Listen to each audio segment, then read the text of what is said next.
All right, so welcome back to class, everyone. We have two special guest speakers with us today, which I'm going to introduce. And in the meanwhile, you should have your Yolqui paper template on your computer so that you can fill in the squares as you're working. And then remember to submit that today before 11:59 p.m., okay? Also, please be ready, because I might call on you. Please be ready for discussion after each speaker with either a comment or a question for them. So what we're going to do is we're going to have each speaker speak for about 20 minutes, and then we'll open it up for Q&A after each of them speak, okay? So just be ready for that discussion. So I'm going to go ahead and introduce our speakers. Our first one is Dr. Roberto Rodriguez, also known as Dr. Cintli, is an associate professor in the Mexican American Studies Department at the University of Arizona. He is a longtime award-winning writer. His last two books are Sacred Maiz is Our Mother, Nin Tonantzin Non Centeotl, was published in 2014, and his another book, Yolqui, A Warrior Summoned from the Spirit World, published in 2019 by the University of Arizona Press. Okay, so this is Dr. Cintli, also known as Roberto Rodriguez. Our second speaker is Iris Rodriguez, who is a social justice digital strategist, network producer, and artist from Texas, now living in Jalisco, Mexico. Okay, so we have somebody from Arizona and somebody from Jalisco with us today, y'all. Her body of work sits at the intersection of social justice, digital strategy, and the arts, with specific focus on environmental justice, family detention, decolonization, cultural arts, digital resistance, and the sacred feminine and public archives. So please give both of our speakers a welcome. Y'all know how to use the little reaction emojis. So you can give a welcome to our guest speakers. And so how about we start with you, Dr. Cintli, this time, and then we'll hand it over to Edie, since we did it the other way around last time. Sounds good. All right, welcome. Yeah, so I've lived in Arizona for 13 years, but I'm not there right now. I'm traveling in Mexico, and I'm going to show you where I'm at. Okay, so 1 second. Let's see.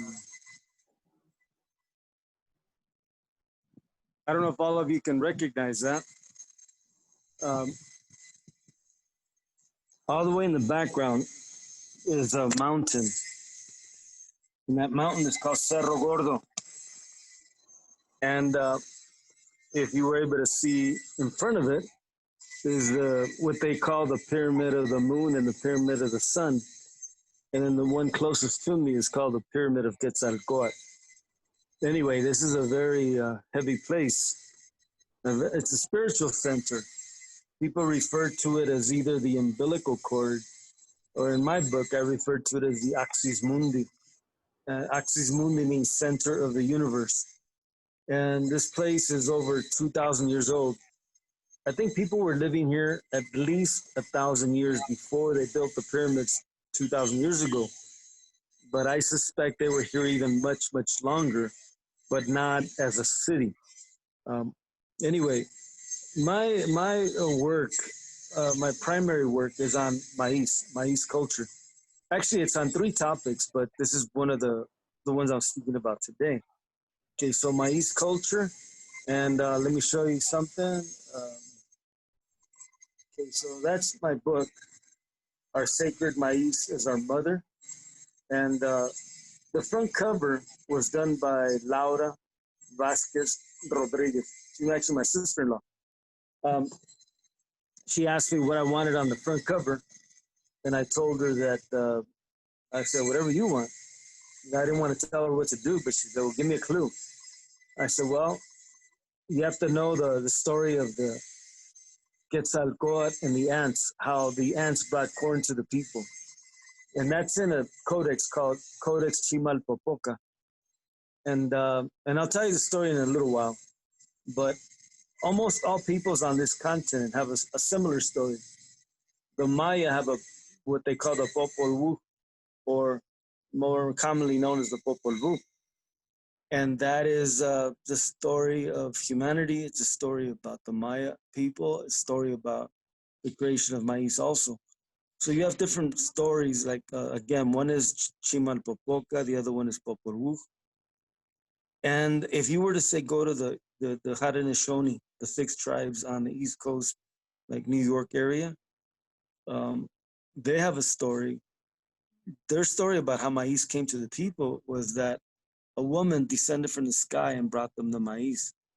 Um, in the Popol Vuh, it's like a journey. They go into the inner world and they battle with the lords of Xibalba or Xibalba. And in Codex Chimalpopoca, the story is that the creator spirits wanted to create human beings, and they did. But when they created them, they actually took several attempts, like out of mud, out of wood, you know, and finally out of flesh. But what they found is that actually they made them out of maize. But what they found, I'm sorry, I'll take it back.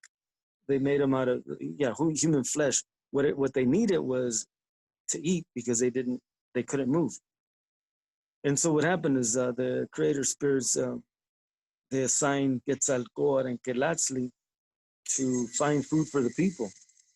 And so they went through a field and ran across some ants carrying corn, but the ants didn't want to tell them, or Quetzalcoatl wanted to know what they had on their back, and the ants didn't want to cooperate.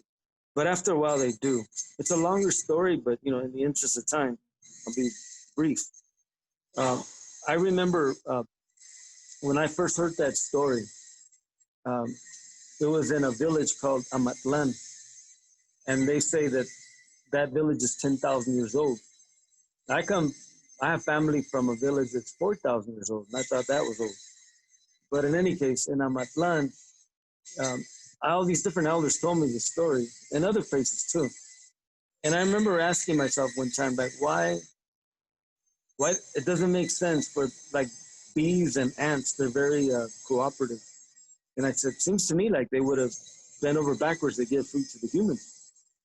So but I asked all the elders, and I said, hey, how come the ants said no? And all the elders said, we actually don't know. This is just the way we learned the story, but nobody ever told us why they said no. And myself being a storyteller, I said, well, I'm going to provide the answer. And you can find it in my book, what I wrote. And basically what I said is that the ants hesitated because they thought humans would one day hoard it all for themselves. All the maize would be for them. And one day they would sell it. And then worse, it would become, they would create a monster corn out of it, which means transgenic corn, GMO corn. And I remember thinking about that when I wrote it. And I said, I wonder if people would be upset. Because imagine if I were to go to the Navajo Nation or say the Hopi Nation and change their creation story. And I said to myself, well, wait a minute. I'm not going to other people's culture. This is my own culture. I am part of this culture. I've been eating tamales, I've been eating tortillas my entire life, chile, and on and on. And I said, no, I'm a storyteller and I can do this, as long as I don't change it too radical. All storytellers do that. All storytellers add, adapt, change a little bit here and there. Anyway, so I did that. And to this day, I've never been told that I did something wrong, quite the opposite. When my book first came out, I presented it at a place called Mexicayot Academy in Tucson, and I presented it to 3-year-olds. I'm talking about 3 years old, from 3 to 8, and I presented it twice, and I told them what I've told you a second ago, and right on the spot after I told them that, I had prepared this with their teacher or their teachers, and they literally created a play out of the story I told them. And everywhere I've gone, when I do this, I always tell them, I said, well, if you didn't have a story before, you have one now. It belongs to you. I remember this one little black kid, I think it was at, I forget the name, it was Davis Elementary. And the teacher had introduced me to him and said, oh, he's from the Caribbean, And the little kid says, hey, go ahead, is that my story too? Because everybody else, they were all into it. And I said, well, where are you from? And I think he said Dominican Republic. And I told him, I said, you know where the word maiz comes from? And he didn't know. And I said, it comes from where you come from. and his eyes lit up. And after that, I couldn't get rid of him. You know, I think he took like about 100 photographs with me.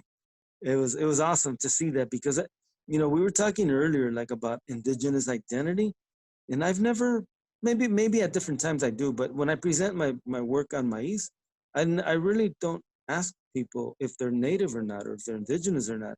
I ask them if they've ever eaten a tortilla. I ask them if they've ever eaten a taco, a tamal. You know, do they eat chile? You know, and you know, for most native peoples, there's three crops: corn, beans, and squash, but also chile. And so when I ask them that, like usually when you're in a Chicano neighborhood or a Mexican barrio, almost every and you know, it doesn't matter if the kid's Asian or African American, don't matter. If they're in a Mexican neighborhood, they have eaten tamales, you know, they've eaten tacos, et cetera, et cetera. And I always feel good, you know, I leave them with the story. You know, I have another story that I have in that same book called The Children of La Llorona. It's an indigenous version of the story because the story that most of us hear is that the woman abandoned her children. And it very much sounds like Adam and Eve or Malinche, you know, blame the woman, you know? So to me, I turned that story around and it was, and then it's actually, it actually is the indigenous version that the mother never abandoned her children, never got rid of them, never drowned them, is that they got carried away by the water. And so the way I fix that is that they keep getting swept away further and further until they get to Texas, you know, until they get to Arizona and New Mexico and California, you know, and it's like, and it's us, you know, looking for our mother, you know, and because we were raised by Native grandmothers, you know. But anyway, so the whole point being is that a lot of the work that I do, you know, is about story and storytelling. And a lot of times people will think, oh, well, that must be for children. And it is, but it's actually not limited to children. It's just that all human beings, all cultures have stories. Stories are what define who we are. You know, in the West, there's a term you've probably all heard, and it's used incorrectly most of the time. It's the concept of myth. Myth. Most people think myth means not true, you know, like legend or something. But myth actually means the belief of people, meaning all human beings, all peoples, all cultures have beliefs. And I'll give you an example. Um, I've had people say like, "Oh, come on, that's just a children's story. I mean, that's ants. Ants can't talk." I said, "Hey, I'm gonna tell you a story about a garden, you know, and there's a man and a woman there, and there's a serpent in there, and that serpent starts talking, and something about an apple or something." And I'm like, I don't think you would ever question whether that's a true story or not, would you? I mean, that's a story that we find in the Bible, the Garden of Eden. So to me, you know, it's not about judging whether a story is true or not. It's about a value. Stories teach us values. They teach us about who we are. And again, it's those values. Um, anyway, so I'm thinking this is a topic that I pretty much know with my eyes closed, meaning I could go on forever. But I think I don't know if we're ready for Q&A or if I should say a couple other things. Veronica, is there like something you want me to emphasize? Because I can go for a whole semester. I know, right? Does anyone have any questions or comments at this point? Since we have about another 9 minutes with Dr. Cintli, so if anyone wants him to focus and emphasize on something, now's your chance to request that. I'd just like to share that I thought the story of the Llorona, of us being carried away and brought to the United States is a great story. I never thought about it like that. And I think it'd be like a great story to share with like my younger cousins, and I have a baby niece on the way. So I think that would be like a great way to show her like where we come from. So I don't know if there's a way like you guys could link the books or something, because that's definitely something I'd be interested in purchasing. Yeah, well, you know, I at the University of Arizona, like all students can link to the library and it's free, it's online. However, I don't know if that's the case for everybody, you know, but you can try, you know, go to the University of Arizona library, and then the name of the book is Our Sacred Maiz is Our Mother. I think I showed it a little while ago. Okay. Anyway, and it's in there, but you know, part of, I'm doing research right now in Mexico, and part of it includes writing more stories. So I've written that one. I wrote the story about the ants. You know, I wrote one actually in the same book, but I took it out. But now it's going to be in a new book. And then the one that I took out was the maize itself was speaking, and it's called the Huehuetlatoli of the maize. So in the Huehuetlatoli, those are guidances about how to live, you know? And so I had 400 pages and they wanted 300. So I had to take out 100 pages. And at the end, it's like, they said, you got to get rid of 5 more. And I just had no more energy. And I said, well, take that story out. And I regret it to this day. But it will be in my next book. It's coming out in about 6 months, I think. And yeah, but no, that's what I've always been a writer, always. And I've only been a professor for 13 years, a writer for about 45 years, you know? So I want to continue doing that.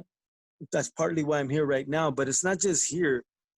You know, one of the things that I found, you know, I was born here in Mexico. I was raised in LA. And what I found out is that, especially those that are born in the US, the links are very much severed in the realm of memory, in the realm of story, history, things like that. But we still have it in us because of those foods, the foods and the medicines, you know, our geography. We're from here. I can guarantee you that probably 95%, probably higher, of all people that are Mexican descent have never been to Europe, you know? In other words, everything about us is from here. Scientists say we are what we eat. So what that means is that everything inside of us is from here. You know, we created this. Maiz was created 7,000 years ago in southern Mexico, and it spread in all directions for thousands of years. By the time Europeans got here, it was everywhere. Just like I mentioned, the islands, it was in the Caribbean, it was in Peru, Bolivia, Ecuador, it was in Canada, you know, it was in the New York area, it was everywhere, you know? And so that's who we are. You know, like people ask me, how do I identify? Am I Chicano or Mexicano or whatever? I think I've identified as both through the years, but personally, I feel more comfortable saying I'm Masewal. Masewal means just a regular person, but also as hombre de maíz or gente de maíz. In other words, I don't really feel like, I wish I had a maíz passport. I think a friend of mine used to say, you know, that's what we do. We show them our maíz, you know, or maybe the nopal, you know. Why do we need to choose a country for? You know, I didn't choose one, but I love Mexico myself. But you know, I don't think that's my primary identity, a nation or a state, but rather that maíz, the chile, you know, the calabaza. I mean, that's who we are, and I'm very proud of that. And I'm gonna keep writing more stories. I think I went a little long on that, so I'll be shorter on the next 2 questions. Thank you. Thank you. I want to do what Roberto, if we can have a show of hands, students. You know, you have your little reaction emoji there, but just like Dr. Cintli was posing, I want to ask those of you that are in this class, because I think we have visitors from outside the class, so welcome to y'all too. Raise your hand if you grew up on and eat regularly maiz-based foods, meaning tortillas, tamales, sopes, like anything that's made with that corn maiz, the masa. Okay, so we see a lot of thumbs up, right? And if you grew up on it, like almost every meal, right? Okay, and how many of you also grew up on chile? There we go. And how many of you grew up on frijoles? And how many of you grew up on calabacitas? Okay, so again, like what Dr. Cintli is expressing is that we are what we eat. Those are our roots. That's our identity. We are people of maiz. We are people of corn. Okay, and so that really is a really direct connection to our indigeneity, understanding and knowing that corn was developed and created by our indigenous ancestors over 7,000 years ago. Okay, and for this crop to flourish across the Americas and it's become part of our DNA for thousands of years, then that tells you where your identity is rooted. Okay, that's just really important. So other questions or comments for Dr. Cintli? I have a question. Um, what made you become a writer? Like, what made you start doing your storytelling? Yeah. Well, unfortunately, it's a bad answer. Meaning, I grew up on Whittier Boulevard in East LA, and a writer by the name of Ruben Salazar was killed right by where I lived, where I grew up. And, I remember when he was killed, he was inside of a bar, and they left him inside for over 3 hours. And I remember it was live, it was on television, and everybody was wondering why were they not letting him, why weren't they taking him to the hospital? And they didn't, and not until about 3.5 hours later. And I remember that did something to us as a community, as people. For me, I was 16 years, I had just turned 16. And that just gave me this incredible energy, you could call it, um, this drive. And I just wanted to go to college after that. And when I got to college, I said, I want to be a writer. And so that was 1970, and I've been a writer ever since. I didn't get to college until 72, but I had that burning inside me for since 70. And but see, there's a concept, and I believe Iris, we're really colleagues. We work together. She publishes some of my stuff too, and we talk about the concept of creation resistance. So that resistance that for me happened after the walkouts, and then of course after Salazar getting killed, that's where the resistance comes from. But the creation comes from the maiz. That is, we have 7,000 years of culture minimum. We have stuff even older, but at least for maiz, we have 7,000 years. So knowing that the balance of the two permits me to create not out of hate, but I'm at, I was almost killed by police. So if I needed to hate, I have a lot of that, but I don't need that. It's more powerful to balance the two, balance the resistance with the creation. And so one of the things that I found best is that a writer, when you write out of creativity from a place of creation, it's much healthier all the way around.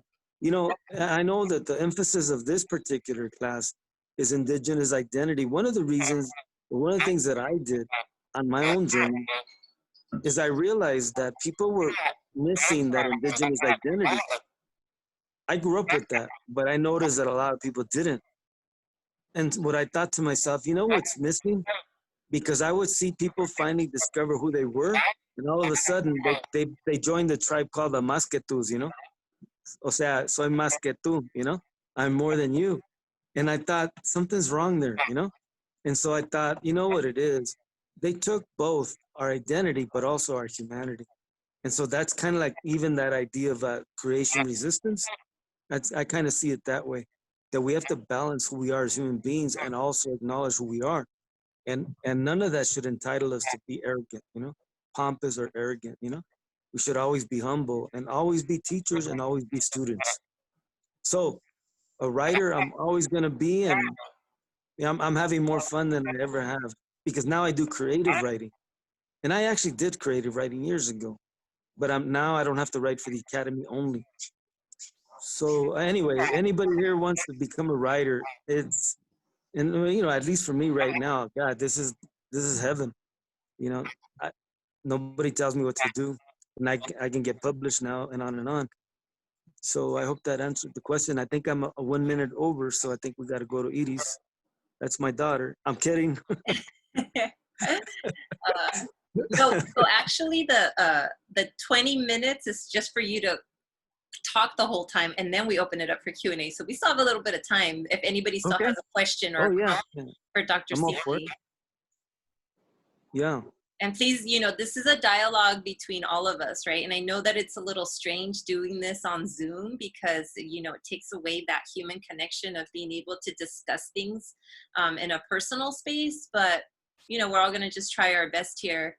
So anyone, I invite you to just share what the process is like for you if you are of Mexican or Latin American descent, and just like, where are you at with that grappling with this indigeneity about who you are and the possibility that you were probably never exposed to it. Some of you may have been, I think a couple of you shared, but most of us grew up not being exposed to that. So what is that like for you all? And if you have any questions.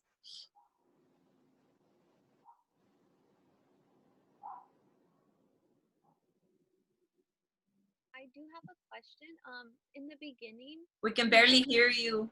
Oh. For some reason, your volume is super low. is it okay now? No. No. No? So, Do you think I could type it in the chat and you could read it out for me? Sure. I'm happy to do that. Go for it. Anyone else have a question while we wait for Alex? I have a quick question. I'm just a viewer. So I'm wondering if, I'm wondering if, so I grew up in East LA for over 30 plus years, then moved to Oregon and kind of took for granted a lot of my, ¿cómo se dice? My heritage, mis raíces, and a lot of the knowledge that was there.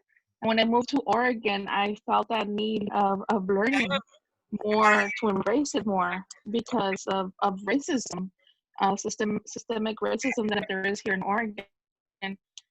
And I'm looking for all these channels right now, and I'm just finding it really interesting about how on my sort of people of corn, and that's just kind of like what I eat is who I am. That was like that kind of just like sparked like a question that I had, you know, like who am I? Like what am I? And then when he said that we were people of corn, I was like, oh, sí, no, sí, cierto. So I'm just wondering how do you explain that to our generation now? Because I'm in a place where I have to explain that to my children, that I took away from East LA and moved them to Oregon, and so they grew up half in East LA and half in Oregon. So yeah, how do I you think I keep got that it. going? Yeah. Just, Well, you know, like I curious. mentioned, I grew up in East LA, but also I've traveled all over the country, even Mexico, of course.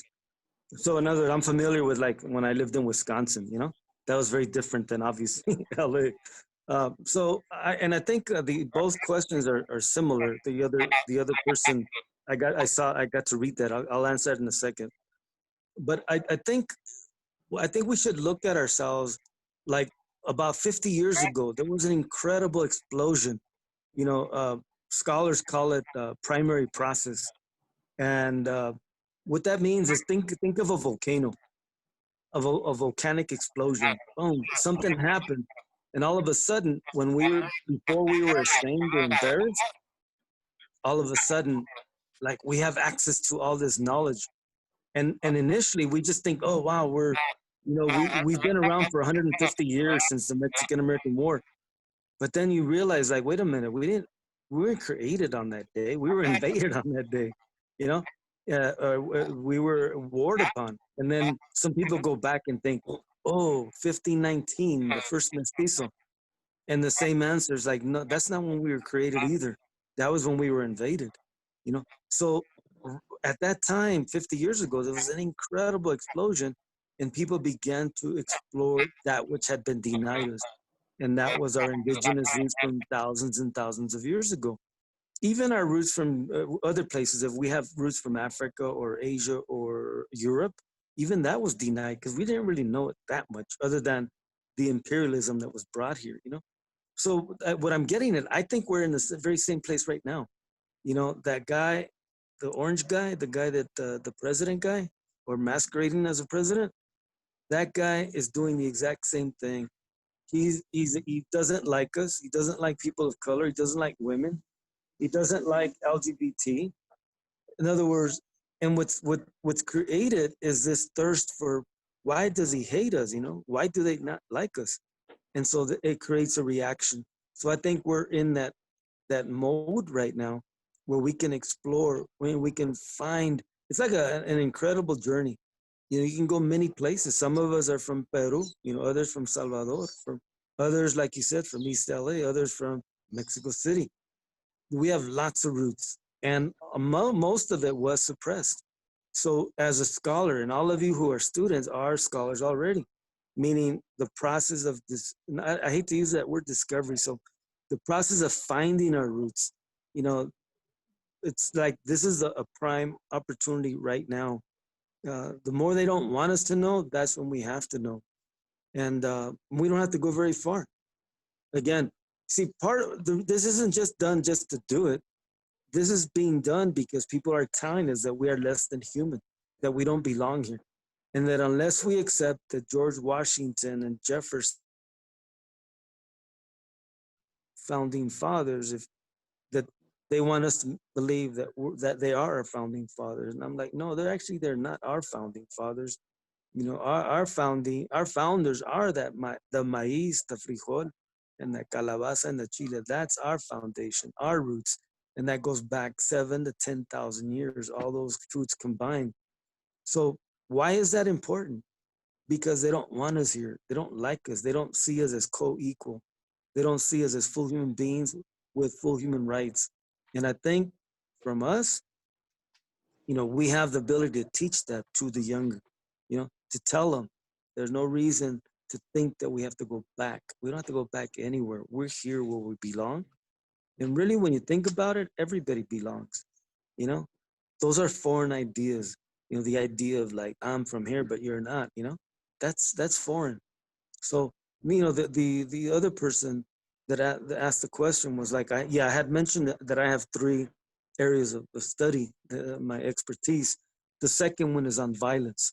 You know, so that other book, Yolqui, A Warrior Summoned from the Spirit World, that book is pretty much a history of violence from 1492 to the present. In this country, 3 groups have been consistently been warred upon, and that's the native person, the African, and what we call raza. And raza literally is native too. But so we all have that experience from 1492 to the present. The media is never going to tell you that. You know, I have researched the topic, and not because I wanted to. I was almost killed myself. You know, I'm holding the phone close enough to my face that you can probably see a T right in between my eyes right here. You know, that happened to me when I was 24 years old, 1979. You know, unfortunately, I had 2 trials. They lasted 7.5 years. I won both of them. There should have been a 3rd trial. That is criminal charges against the deputies. Never happened. That's why to this day, you know, I never feel like I got any justice. And I specialize in that. I track it. You know, if some of you are interested in that, you know, your professor here can give you my email. We're putting together a raza database. I think most of us have heard of Floyd George. You know, some of you may remember Michael Brown, 2014, he was killed. But Floyd was killed just about 2.5 months ago. And you know what I did is I counted all raza that was killed since May 25th of this year to August 31. You know how many people I've counted? 80. That is like more than all of Europe combined. There's a war literally on red, black, and brown people. Native peoples, they have the highest rate of police brutality, police violence against them in the country. So for me, I look at it, it doesn't matter who's first, second, or third. These 3 populations have been warred upon from 1492 to the present. So we have to fight for all 3, you know? And I know some people object to that. I look at it like, well, maybe other people will shy away, but I'm not going to shy away because I know what this is about. And I've always worked with African Americans, Native peoples. It's like we do it together. You know, we do it in solidarity with each other. We're co-equal. A lot of youngsters have never heard of that, you know? And because I've heard that from people, I've been told like, hey, that's like a Black issue. I'm like, no, actually it's not, you know? It's 1492 to the present on this continent. Anyway, that's the second one. The third one is this, skin color, color and color consciousness. I grew up, you know, very conscious of that. My family's very mixed, you know? So that I kind of joked about Iris or Veronica, meaning I have a sister that looks like them, you know? My father was dark, my mom was light, you know? And I think most of my brothers are light actually. think 2 of us came out dark. So that's a topic I've always been interested in. I had a girlfriend that was light, a Chicana, and I remember being exposed to the topic. So it's a long story, but I think most of us, and I'll give you 2 real quick stories, and I don't know if we're ready to end here, but the 2 quick stories on color are when I was a young kid, I would wash my arms, with my eyes closed, and I would wash and wash and wash, and when I would open my eyes, I would be like, damn, I'm still brown. Anyway, so what I found in doing this project, it's called the Smiling Brown Project. What I found is that that's a very common story. I didn't know that, that's very common. And again, most of us come from mixed families, so that's how we know all this stuff. But the other common story is when a baby's born. So if a baby is born light, it's like, stop the presses, it's time for a national holiday. And I'm not even making that up. I have a friend from Cuernavaca. She's very dark. Her sister's a little bit lighter. And when her baby was born a little bit lighter, I'm serious, it was like a national holiday. And this one lady would come by and rub the baby's tummy. And they asked her, if I go, why are you rubbing her tummy? She said, oh, because I'm pregnant and I want to have a light baby too. And I'm like, damn, I mean, what they've done to us, It's the same thing what I said earlier. There's no such thing as one color being better than another color, Whatever color we are, we should be happy with. And as I think most of you probably know, most people in the world are trying to be our color. That is, people want to get a little browner. So, I've collected all these stories from everywhere. And it's really cool because it's all related. The color, what we eat, where we come from, the medicines. That's what's very common to our culture, the maize and the medicine, the foods, the medicine. Anyway, I hope I've given you a tiny little, this takes a whole semester to teach, but, you got a few minutes worth. Thank you so much for that, Dr. Cintli. I am going to read to you the question that Alejandra or Alex was asking, but I'm going to ask that maybe we hold on to that so that we can give Iris her time, and then we can maybe fold you both back into that. Okay, so but just so you have it in mind. So she was asking. She said, you mentioned in the beginning that your focus was in 3 areas, maiz culture being one of them. And then if you haven't already, if you can talk about the other 2, but just save that for now. And then we'll revisit that after Iris has her time. And then actually, he answered it. Okay, thank you, Alex. So you did answer. Yeah, remember color and police. Okay, yeah, you're on it. Okay. And I'm keeping track of a few different things. And then Alessandro, thank you so much. So everybody keep track of the chat that's going on. Alessandro did share the link to the book by Dr. Cintli, okay, the Maiz book. And so you can find it there on the link. And then I also shared his email address. So if anyone is interested in connecting about the projects that he's working on. Also remember, everyone, that you do have a required assignments of your agents of change activities, okay? So you have, throughout the semester, you're gonna have all of these opportunities from guest speakers who may share with you projects that they're working on or a call to action or whatnot. So sooner rather than later, so you're not scrambling at the end, you wanna connect with any of these activities or projects so that you can complete them, and then read the syllabus and the description on Canvas for that assignment so you know how to do it, okay? But it's really simple. Just make sure that you're staying on top of that and you don't forget that, okay? So I'm gonna give the bienvenida, the welcome again to Hermana Iris Rodriguez. If you wanna go ahead and share with us all the beautiful knowledge and whatnot that you bring to the table, and what are you working on, and what was your journey like for you as well in rediscovering your indigeneity. So welcome, Iris. Thank you. Hi, everybody. I'm Iris Rodriguez. I'm originally from Texas, from San Antonio. They call it Yanaguana, Yacatzol Dacate. It's the enchanted forest in central Texas. I didn't know it was a holy land, but I'm from there. I did not grow up in my tradition. I did not grow up with my cultura, but I knew that my people were from there. And now I live in Jalisco, Mexico, and I am actually in this weird space with the internet, technology, and cultura. 18 years ago, I started asking these questions about identity. Who am I? Where am I from? Like, what's happening to my community? Because they used to call us Mexican, but, you know, I didn't have any relatives in Mexico. I barely, you know, I had gone to like Laredo and some of the border towns, but I had never gone inside. So it was just kind of weird growing up in Texas, knowing the land, knowing that, you know, I was going to swim in the same springs that my grandfather and my great grandfathers went to, but not really having a story and not really having a name for anything, and just always being told by white supremacy in the system that, you know, I'm Mexican. Well, in my early 20s, I started digging around, and in this process of figuring out like what it means to be Mexican American, I come across a Chicano barrio in South Texas that ended up being the birthplace of Monsanto, which is like this mega monster corporation that is destroying the DNA sequence of food as we know it and all sorts of things, right? Well, that huge corporation was born on literally on Texas soil, and at the blood and on the sweat of our people. And they produced chemicals that were ended up being used in Vietnam. They produced Agent Orange. It was made in Texas.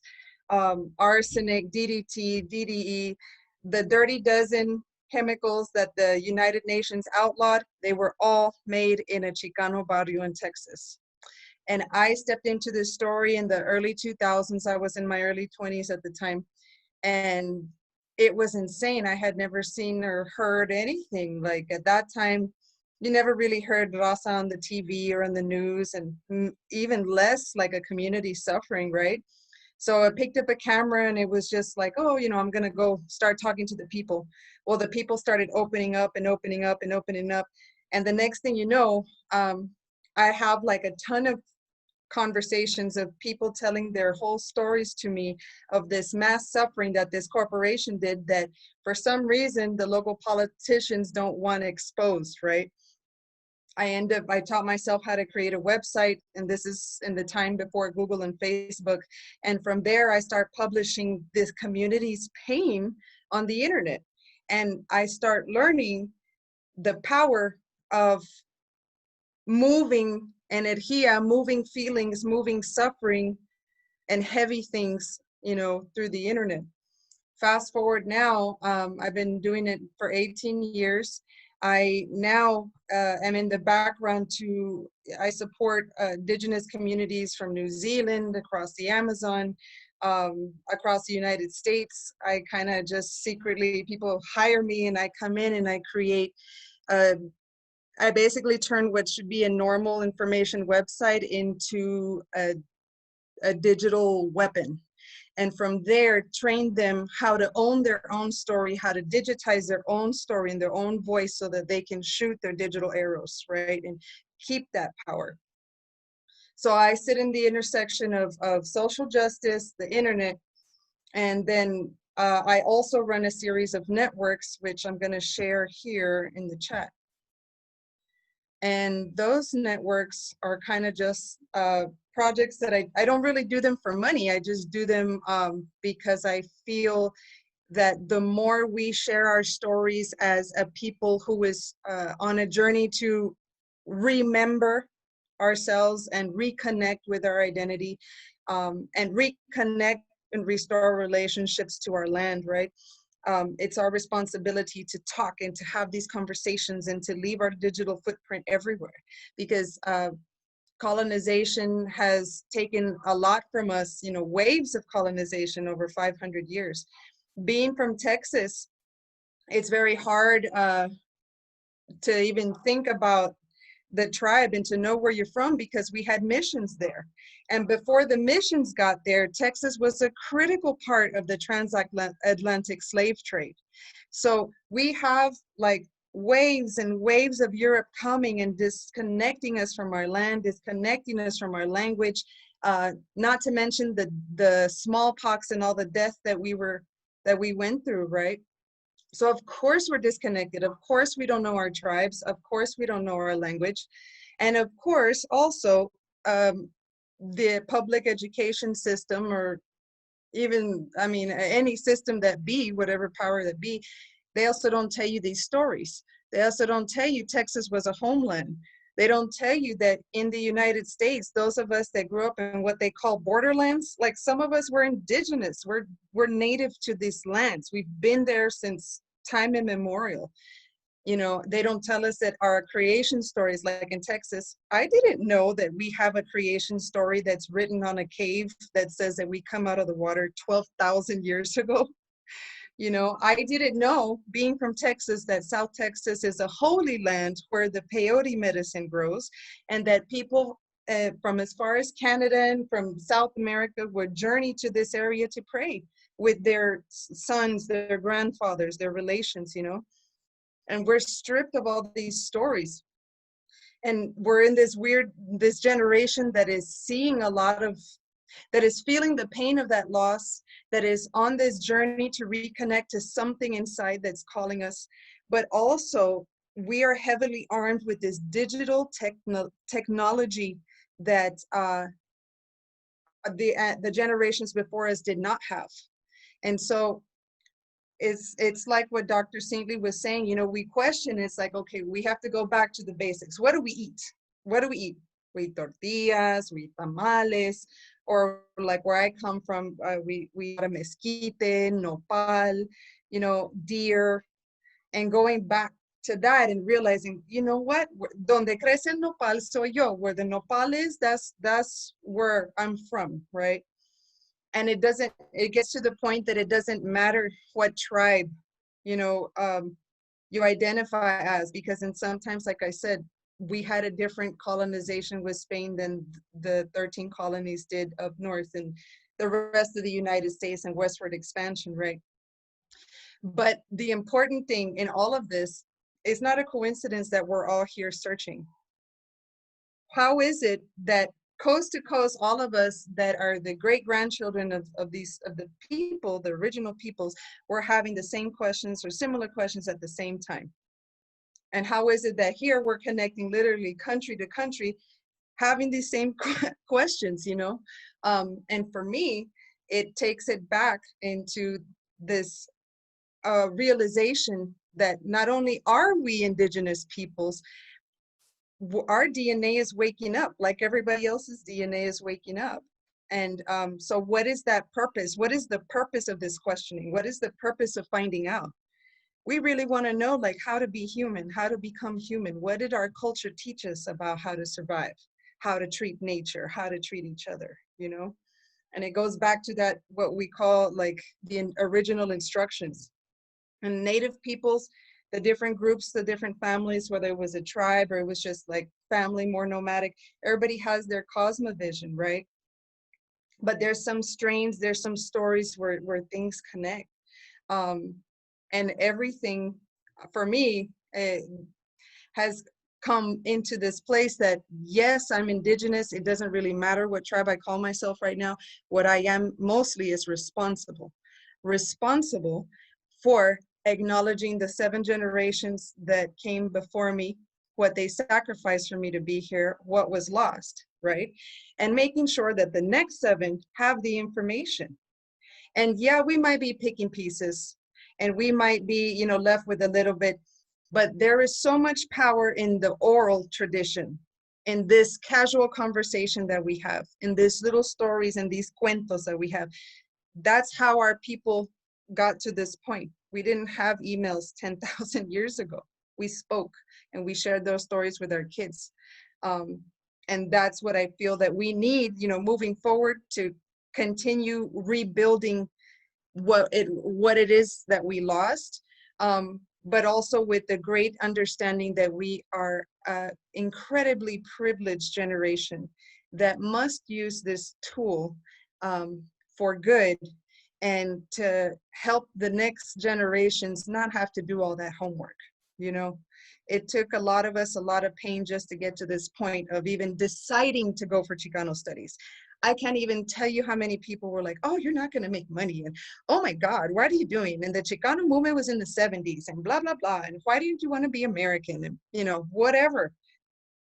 At the end of the day, something was calling me. And for me, that journey led me to me reconnecting to my culture and my indigeneity and my place in the fireplace. Because now I was able to reconnect to the spiritual side of what it means to be indigenous. People talk a lot about this concept of decolonizing, which is like, okay, you're in your land, you have people from somewhere else occupying your land, so you're colonized, right? And because we've had this situation for hundreds of years, we're like incredibly lavados el coco, incredibly colonized. So we have to decolonize.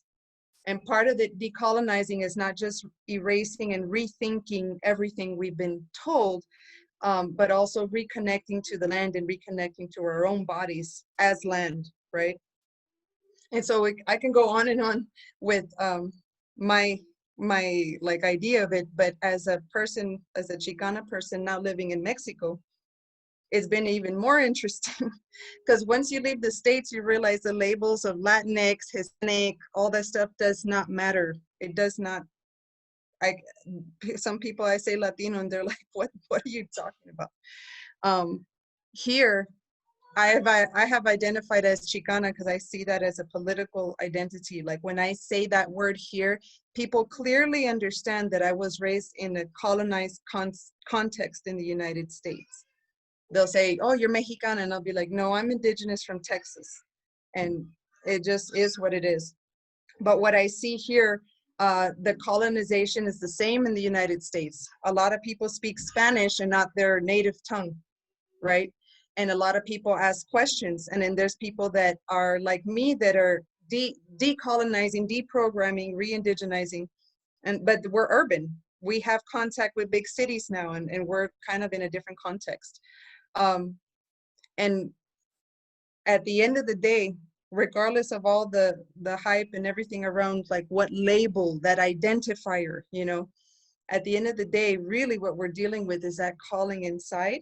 And that calling inside is nothing more than a connection that we have that goes thousands of years back with nature, because our indigenous traditions, our life ways, because that's what they're called, our traditional life ways, engaged with nature as we were part of it. So there was always a conversation and a convivencia, you know. We've been colonized and had that cut from us for 500 years. But 500 years isn't going to trump 10, 20,000 years of relationship. So what we're feeling now is that calling. And really what it is the earth asking us to wake up, right? That's what I think. And so I ask myself, as a Chicana who doesn't know my original, you know, like I'm learning now, but who wasn't raised in my original ways, I would say like, God, like, why don't I know? Why wasn't I born in a tribe? Like what is the point of being in this middle space where we're not Mexican enough, we're not American enough, we're native enough, you know, we're not this, we're not that, like what is the point? And I feel that now where we're at is that we've actually been strategically placed within the belly of the beast. And that white supremacist hate that spews out of the United States is contagious, and hate moves through the internet like you would not believe. The internet is more like the spirit world than the physical world. So this hate comes out of this place, and inside you have all these people like me, like we speak their language, we know their codes, we're in their systems. You know, it would be just kind of nice if one day we all got together and pushed that little red button and be like, oh, oops, it all fell down, you know? So I kind of feel like as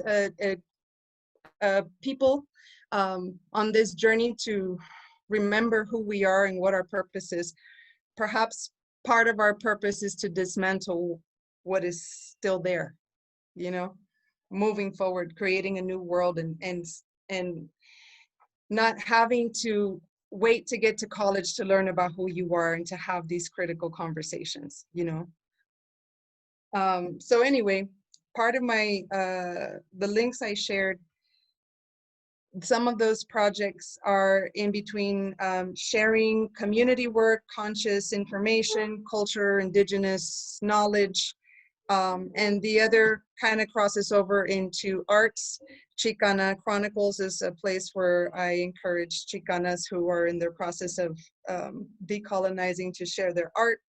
So that's what's there. And then I also have another one called Calling Back Our Womb, because I believe that this process of re-indigenizing and decolonizing, in particular as Mexican indigenous women, there is a very direct connection with the lack of respect to the sacred feminine.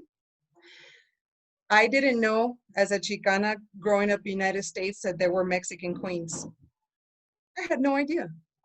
all I ever heard was the pyramids in Mexico City and Nezahualcóyotl, Moctezuma, you know, the big great warrior men that you see with the big feathers and everything. But there were matriarchies here. And I live in a sacred mountain called, it's Nahuatl name is Xictepet, which is the mountain of the belly button, but it's considered feminine energy. And they call it El Cerro de la Reina because there was a queen here that ruled the western part of central Mexico at the time of Spanish arrival. So as a Chicana now in this space, like I go outside and I'm literally on top of ruins that no one cares about. This place was ransacked by the government a long time ago. People are building on it. There's gentrification happening. But me, who is all excited about culture, you know, I get to step outside and I get to actually like hold arrowheads in my hand. And so this idea of respecting that indigeneity and reconnecting to our culture, I think that everybody's in their own process with it. Certainly here in Mexico is like that too. But being people in that middle space, don't forget that there's a lot of power in that. And that the same way that we can bridge like technological divides just from being born in this generation, we can bridge those historical divides, those cultural divides. And so whatever we pick up along the way that recaptures what we lost, we then become responsible for passing it forward.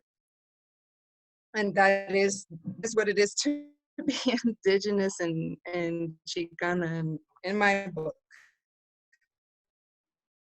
Thank you so much. That was very powerful and beautifully said, Hermana. If folks, now's your chance, and I want you to really think about what you're writing on your Coyolxauhqui paper right now, whether it's this is the information that I'm learning, or this is how it's connecting.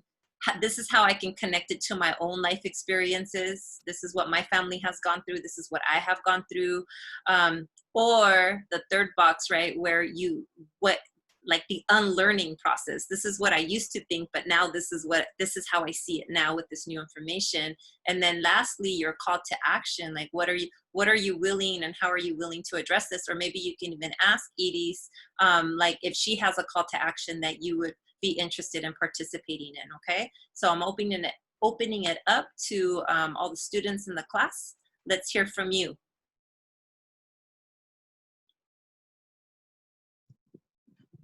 What are some ways that you would recommend people get involved in to use the internet as a tool for activism? Well, I have a book that I wrote that's kind of a guidebook for people that don't really know some tech skill, and they want a framework of how to work with the community, right? Because it's not enough for you to have the skill and you be like, oh, I'm going to help somebody, and then you end up gatekeeping. Like, that's not cool. But I came up just through the years of working with people that either didn't speak English, didn't speak Spanish, were not tech savvy, were different ages. I kind of came up with a little recipe as to how to turn what is a website into a vehicle that will allow you to communicate your news at any time, can immediately distribute all your information to all social media networks, but also teach you how you can own your information. It's not enough if you're in crisis. The communities I work with, you know, it's life or death. It is not enough to open up a Facebook page. Facebook could one day just come and shut you down and everything you posted is gone. So part of what I teach is how to own your information so that you don't have that problem, and your website ends up being more like, I don't know, like a vehicle that then disseminates to all social media. And by doing that, you create this crazy digital footprint that no one can erase.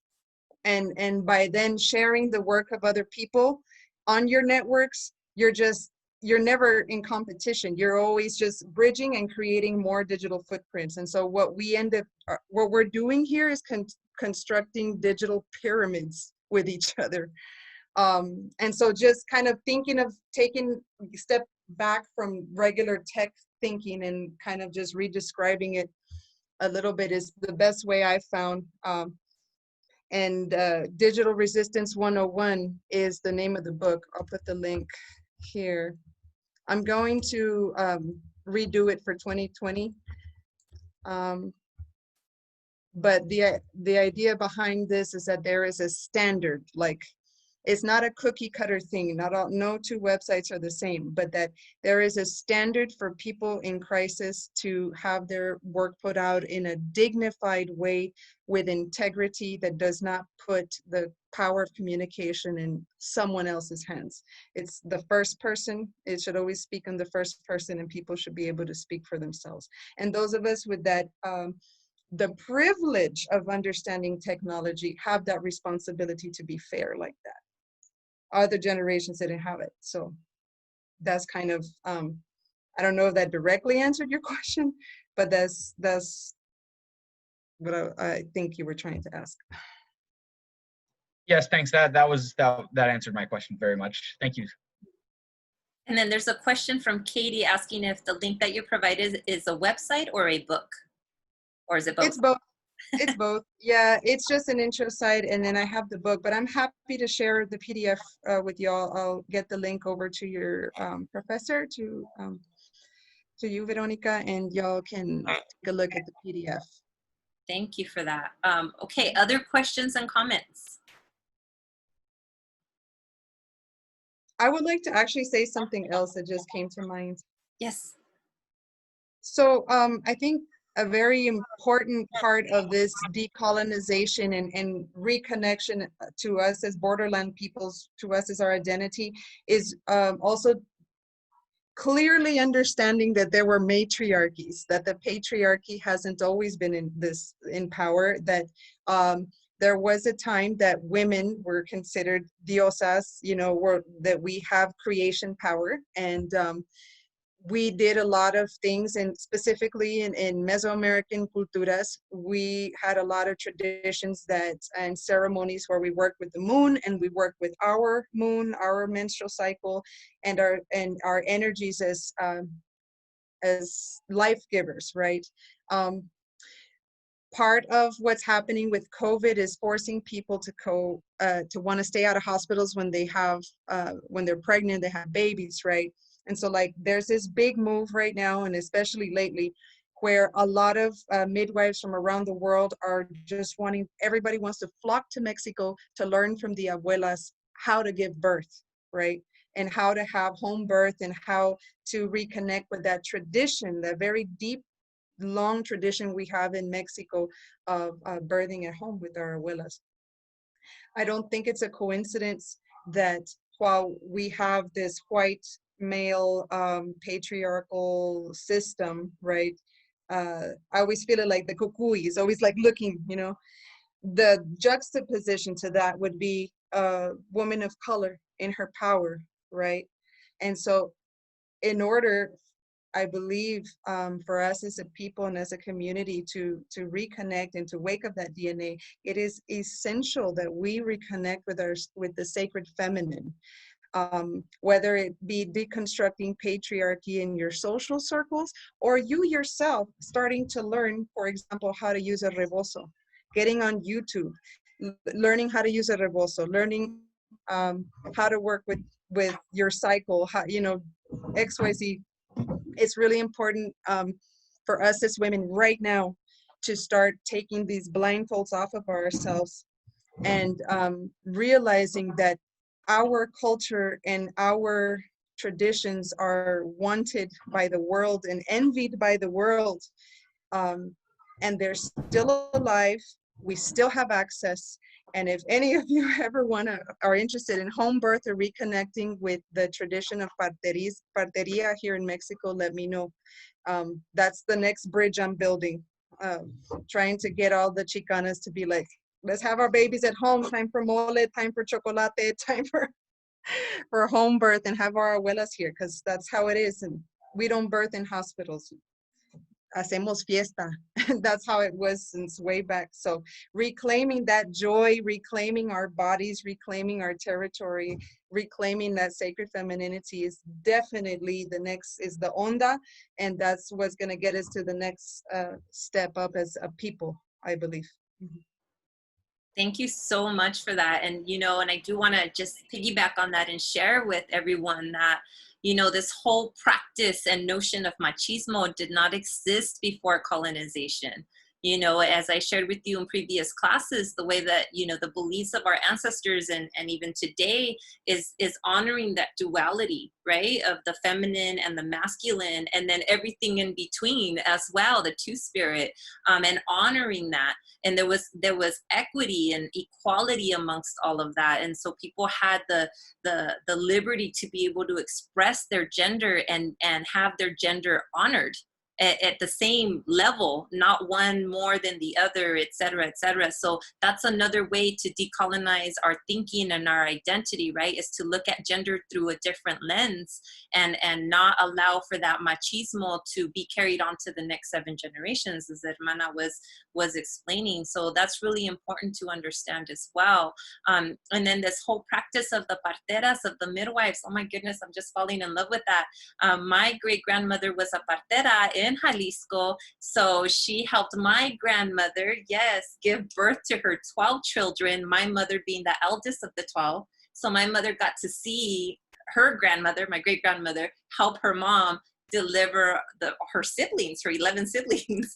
So that's just beautiful. And I was just sharing with a student, well, she used to be my student, she's graduated, but you know, we stay connected, just earlier today, that back when Prop 187 was passed, which negated undocumented folks to have access to healthcare, there were a lot of us Chicanas, especially within the danza tradition, that started to learn how to be parteras, how to be midwives, because if our undocumented sisters were not going to have access to healthcare, then we had to provide another option for them. And so this is something that is gives us the ability to reclaim that power of birthing and doing it in a way that is dignified, right? Not in a hospital setting where sick people go, and it's just business as usual, right? But it's something that is a lot more intimate and ceremonial and spiritual. So thank you for sharing that, Iris, because that is powerful, and thank you for all the work that you're doing out there. Ladies and gentlemen, and all of our friends here, all of our peeps, if anybody has any pressing questions or any comments that you want to share right now, because we are at time, now's your chance before we start saying our goodbyes and thank yous. Any last comment?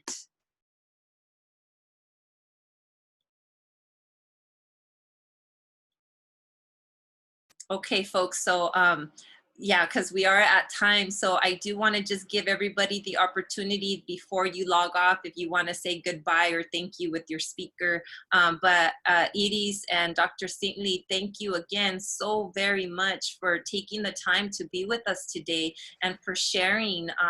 You know, what you bring to the table is tremendous. The collective wisdom and the collective memories and the collective effort that we have to really recognize as a people to move us forward. It's just beautiful that you took the time to visit us, and from, like, you're not even really here in the United States right now. So it's beautiful to be able to connect that way. Muchísimas gracias, like with todo corazón. Thank you so much.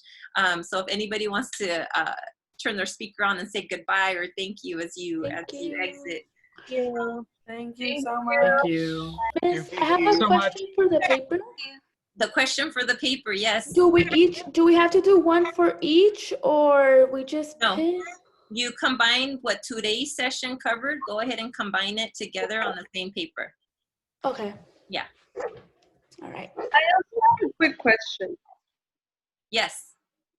So I'm trying to get your original template from Canvas to get it on my computer on Google Docs, but it kind of looks different. But for some reason, is that okay, or does it have to be the exact same one?